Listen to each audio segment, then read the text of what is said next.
بسم اللہ الرحمن الرحیم، السلام علیکم۔ آپ دیکھ رہے ہیں میرا یوٹیوب چینل اور میں ہوں وسیم ستی۔ ناظرین، آج کے ولاگ میں آپ کے ساتھ ایک ایسے افسوسناک اور دردناک واقعے کو شیئر کرنے جا رہا ہوں جس کو سننے کے بعد یقیناً آپ کا دل دہل جائے گا، کیونکہ اس سے پہلے ہم نے دیکھا کہ ایک ماہ قبل جب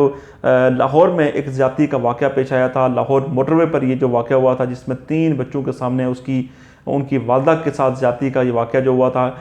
اس کے بعد ہم نے دیکھا کہ بڑی چہمگوئیاں ہوئی، بڑی باتیں ہوئی اور قانون حرکت میں آیا۔ سی ایم نے ایکشن لیا، پرائم منسٹر پاکستان نے ایکشن لیا، لیکن ایک جو ملزم تھا اس کو گرفتار کیا گیا، لیکن جو مرکزی ملزم تھا اس کو ابھی تک پولیس گرفتار کرنے میں ناکام ہوئی۔ اس کے اوپر بھی تھوڑا سا جا کے بات کریں گے، لیکن آج کا جو واقعہ آپ کے ساتھ میں شیئر کرنے جا رہا ہوں، یہ واقعہ کوئی لاہور کے واقعے کی طرح کسی موٹر وے پر یا کسی سڑک پر یا کسی رات کے اندھیرے میں نہیں پیش آیا، بلکہ یہ جو واقعہ تھا یہ وفاقی دارالحکومت اسلام آباد کے اندر پیش آیا، اور اس وفاقی دارالحکومت کے اندر جہاں پر سیف سٹی بھی ہیں، جہاں پر آبادی بھی ہے، جہاں پر پولیس کے رکھوالے بھی یہاں پر موجود ہوتے ہیں، لیکن اس کے باوجود یہ برے بازار میں یہ واقعہ پیش آیا، ایک مارکیٹ کے اندر یہ واقعہ پیش آیا، اور وہاں پر بھی جس نے زیادتی کا واقعہ جس خاتون کے ساتھ پیش آیا، اس خاتون کے ساتھ زیادتی ہو گئی اور کسی کو قانون کا خبر نہ ہوئی۔ اب افسوس کے ساتھ یہ کہنا پڑ رہا ہے کہ اگر کسی ایک مجرم کو یا کسی ایک جو ملزم ہوتا ہے اس کو اگر پھانسی دے دی جائے، اس کو سزا اگر دے دی جائے، تو میرے خیال میں اس طرح کے جو واقعات ہیں ان میں کمی آ سکتی ہے، لیکن افسوس کا مقام ہے ہمارے اداروں کے لیے، پنجاب پولیس کے لیے اور حکومت کے لیے، اور خاص کر کے پرائم منسٹر پاکستان عمران خان صاحب کے لیے، جو کہ ریاست مدینہ کی ہمیشہ بات کرتے ہیں کہ جب اس طرح کے لوگوں کو سرعام سزائیں نہیں دی جا رہی تو پھر اس طرح کے واقعات پیش آ رہے ہیں۔ اسلام آباد میں ایک خاتون نرس جو تھی وہ کلینک کے اندر کام کر رہی تھی، اپنا کلینک وہ چلا رہی تھی، اور وہاں پر ان کے ساتھ زیادتی کا ایک افسوسناک واقعہ پیش آیا، اور واقعے کی میں ذرا آپ کو پورا ایک اس کا جو بیک گراؤنڈ بتا دیتا ہوں کہ وہ واقعہ ہوا کیسے۔ تو وفاقی دارالحکومت کا جو تھانہ جو تنور ہے، اس کے علاقے ڈوک رمضان میں ایک خاتون جو تھی وہ اپنا کلینک چلا رہی تھی، اور وہ خاتون ان کے بارے میں بتایا جاتا ہے کہ ڈائیورسڈ ان کو ہوئی تھی، اور اس کے بعد وہ اکیلی خاتون تھی، وہ اپنا گھر چلانے کے لیے، اپنے گھر کا نظام چلانے کے لیے وہ خاتون جو تھی وہاں پر وہ ایک کلینک چلا رہی تھی، اور کلینک جو تھا وہ تھا زچہ بچہ سینٹر تھا، بیسیکلی وہاں پر خواتین سے ریلیٹڈ ہی یہ کلینک تھا۔ تو ایک شخص وہاں سے روزانہ گزرتا تھا، وہ کرتا تھا، کسی ریڑھی کے اوپر کام کرتا تھا، اور سبزی فروٹ کا وہ کام کرتا تھا، وہ خاتون وہ مرد جو تھا، اور اس خاتون کے اوپر کہیں نظر پڑی یا اسے کہا گیا، اس کے بارے میں بھی انویسٹیگیشنز ہو رہی ہیں۔ تو اس نے کیا کیا کہ جب خاتون اپنے اس سینٹر پر جب موجود تھی، جب اس کلینک پر موجود جب تھی، تو وہاں پر ایک لڑکا گیا، محمد عامر اس کا نام تھا، اور اس نے وہاں پر جا کر اس خاتون کو خنجر دکھا کر اس نے اس سے زیادتی کی،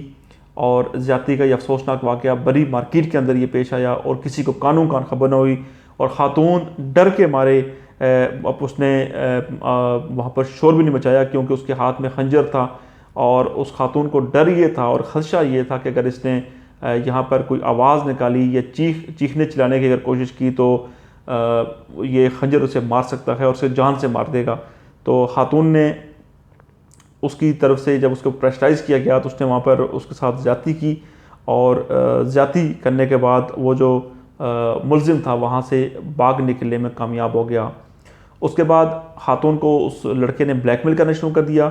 اور بلیک میل کرنے کے ساتھ ساتھ دوبارہ اس نے جب کوشش کی اور اس نے دھمکیاں دی کہ آپ نے اگر کسی کو بتایا یا بتانے کی کوشش آپ نے کی تو میں آپ کو جان سے مار دوں گا۔ نوجوان کے بارے میں آپ کو بتا چکا ہوں کہ وہ ریڑھی پہ کام کرتا ہے، کوئی پھل فروٹ کی ریڑھی جو ہے وہ لگاتا ہے، اور جذباتی نوعیت کا یہ واقعہ ہے، لیکن اس کے اوپر اگر آپ دوڑائیں، اس کے اوپر اگر آپ تھوڑی سی ریسرچ کریں تو آپ کو اندازہ ہوتا ہے کہ ہمارا جو سوسائٹی جو ہے، ہمارا جو معاشرہ جو ہے وہ کس حد تک نیچے گر گیا ہے، کس حد تک ہمارے ہاں نیچ لوگ جو ہے وہ موجود ہیں جو کہ خواتین کو گھروں سے باہر نہیں نکلنے دیتے، اور جو خواتین گھروں سے باہر نکلتی ہیں کام کرنے کے لیے تو ان کو کس نگاہ سے دیکھتے ہیں، اس کے بارے میں تو آپ کو بخوبی علم ہو گیا ہوگا۔ اب سوال یہ پیدا ہوتا ہے کہ اگر اس خاتون کے ساتھ جس نے اس کے بعد خاتون نے پولیس سے رابطہ کیا، اس نے اپنا میڈیکل کروایا اور وہ ملزم کو پولیس نے بروقت کارروائی کر کے گرفتار کر لیا، لیکن سوال یہ پیدا ہوتا ہے کہ کیا ملزم کو خالی گرفتار کرنے سے اس خاتون کی عزت واپس آ جائے گی؟ کیا اس ملزم کو گرفتار کرنے سے یہ جو واقعہ ہوا، جو اس خاتون کے ساتھ یہ جو افسوسناک واقعہ ہوا، جس نے پوری سوسائٹی کو جھنجھوڑ کے رکھ دیا، اس پورے علاقے کو اس نے جھنجھوڑ کے رکھ دیا، جو شخص اس واقعے کے بارے میں سنتا ہے، اس افسوسناک دل دلا دینے والے واقعے کے حوالے سے، تو وہ اس پر افسوس کرتا ہے اور ایک ہی بات کرتا ہے کہ اگر حکومت پاکستان نے اور خاص کر کے پرائم منسٹر پاکستان نے اگر لاہور واقعے کے جو ملزمان تھے ان کو اگر کیفر کردار تک پہنچایا ہوتا تو یہ اس واقعے کی نوبت نہ آتی، پھر یہ اسلام آباد کے اندر یہ واقعہ نہ ہوتا، پھر پاکستان کے دوسرے شہروں میں اس طرح کے واقعات نہ ہوتے۔ افسوس کہ جس آدمی نے جو مرکزی ملزم تھا لاہور سانے کا، جس نے خاتون کے ساتھ زیادتی کی تھی، اس کو قرار واقعی سزا نہیں دی گئی اور اس کو گرفتار بھی نہیں کیا گیا، اور گرفتار نہ کرنے کے پیچھے بہت ساری کہانیاں ہیں۔ اس کو وہاں پر کس نے بھیجا، کس نے اس کو کال کی، فرانس سے بھی سنا اس کو کالیں آتی رہی ہیں، بڑی معلومات اب آنا شروع ہو گئی ہیں، پولیس کے ساتھ اس کے تعلقات تھے، اثر و رسوخ والا وہ نوجوان تھا، تو اس کو تو پولیس گرفتار کرنے میں ناکام رہی۔ وہ خاتون بیچاری جو ہے وہ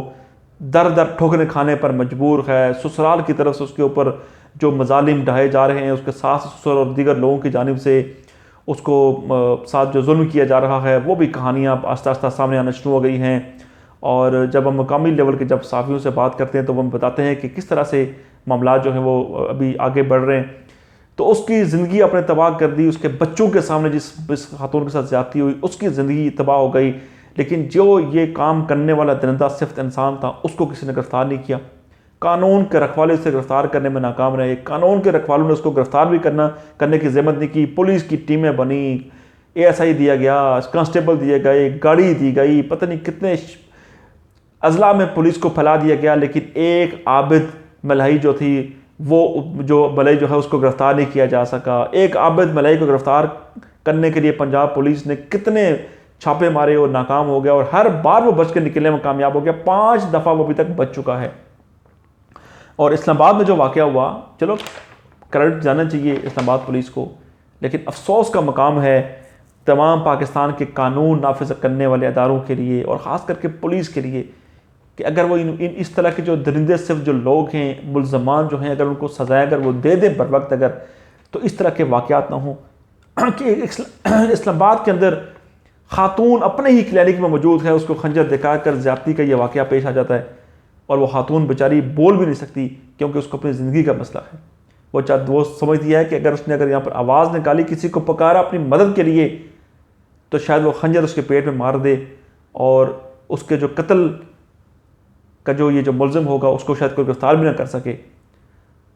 تو یہ ہے ہماری سوسائٹی، یہ ہے ہمارا معاشرہ کہ جس کے اندر ہماری خواتین بھی محفوظ نہیں ہیں، اور اسی وجہ سے ہمارا جو معاشرہ جو ہے وہ آگے نہیں بڑھ رہا، اور اسی وجہ سے ہماری خواتین جو ہیں ہماری سوسائٹی کے اندر عدم تحفظ کا بھی شکار ہیں۔